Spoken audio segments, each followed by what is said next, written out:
தற்போதைய அண்மை தகவலை பார்த்துக் கொண்டிருக்கிறோம்.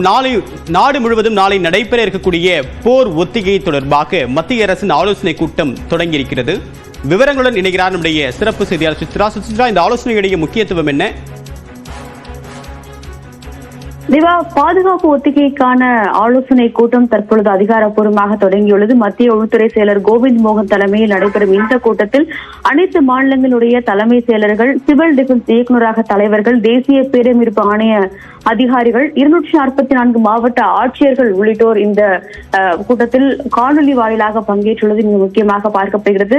டெல்லியில் அமைந்திருக்கக்கூடிய நார்த் பிளாக்கில் உள்ள உள்துறை அமைச்சர் அலுவலகம் கட்டிடத்தில் இந்த ஆலோசனை என்பது தற்போது தொடங்கி நடைபெற்று வருகிறது. மிக முக்கியமாக நாளை நாடு முழுவதும் தொடங்க உள்ள அந்த பாதுகாப்பு ஒத்திகைகள் தொடர்பாக எந்தெந்த மாவட்டங்களில் இந்த பாதுகாப்பு ஒத்திகைகள் என்பது நடத்தப்பட வேண்டும், அது நடைபெறும் பொழுது கடைபிடிக்கப்பட வேண்டிய நடைமுறைகள் என்ன என்பது குறித்த ஒரு விரிவான விளக்கத்தை இந்த ஆலோசனையின் பொழுது மத்திய உள்துறை செயலர் மாநில அரசுகளுக்கு வழங்குவது மிக முக்கியமாக பார்க்கிறது. அவர் மட்டுமல்லாமல் மத்திய சிவில் டிஃபென்ஸ் இயக்குநரகத்தினுடைய தலைவரான விவேக் ஸ்ரீவஸ்தவாவும் இந்த ஆலோசனை கூட்டத்தில் பங்கேற்றுள்ளார். எந்த மாதிரியான நடவடிக்கைகளை இந்த மாவட்ட ஆட்சியர்கள் மற்றும் மாநில அரசுகள் எடுக்க வேண்டும், எந்தெந்த மாவட்டங்கள் இதில் பங்கேற்க இருக்கிறது, இந்த ஒத்திகை என்பது ஒரு முறை, அதாவது நாளை முழுவதும் ஒரே நாளில் நடைபெறுகிறது அல்லது 2 அல்லது 3 கட்டங்களாக பிரிக்கப்பட்டு நடைபெறுகிறதா என்பது தொடர்பான பல்வேறு ஆலோசனைகளையும் அவர்கள் இன்றைய கூட்டத்தில் முன்னெடுக்க உள்ளது மிக முக்கியமாக பார்க்கப்படுகிறது. பெருவாரியான எல்லைப்புற மாநிலங்கள் இருக்கக்கூடிய மாவட்டங்கள் மட்டுமல்லாமல் டெல்லி, ஹரியானா மாவட்டங்கள் மற்றும் ஒரு சில தென்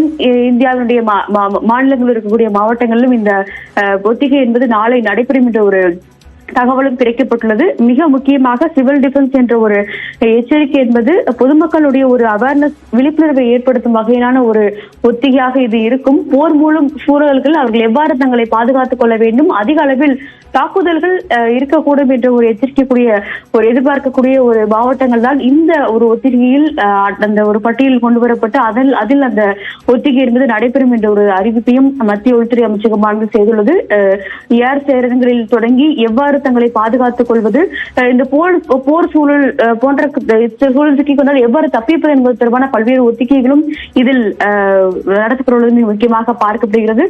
இதில் மாணவர்கள், கல்லூரி மாணவர்கள், குறிப்பாக ஸ்கவுட் உள்ளிட்ட பணிகளில் ஈடுபடும் மாணவர்களும் இதில் ஈடுபடுத்தப்படுவார்கள் என்ற ஒரு தகவலையும் மத்திய உள்துறை அமைச்சகமானது உறுதிப்படுத்தியது. அதற்கான இந்த ஆலோசனை கூட்டம் என்பது தற்பொழுது அதிகாரப்பூர்வமாக மத்திய உள்துறை செயலர் கோவிந்த் மோகன் தலைமையில் தொடங்கி நடைபெற்று வருகிறது. இந்த கூட்டத்திற்கு பிறகு எந்தெந்த மாவட்டங்கள் இதில் பங்கேற்க உள்ளது என்பது தொடர்பான அறிவிப்புகளையும் எந்தெந்த நேரம், அதாவது நாளை முதல் தொடங்கி எந்தெந்த மணி நேரங்கள் இந்த ஒத்திகை என்பது நடைபெறும் என்ற ஒரு அறிவிப்பையும் மத்திய உள்துறை அமைச்சகம் வெளியிடும் என்றும் எதிர்பார்க்கப்படுகிறது. விரிவான தகவலுக்கு நன்றி சுசித்ரா.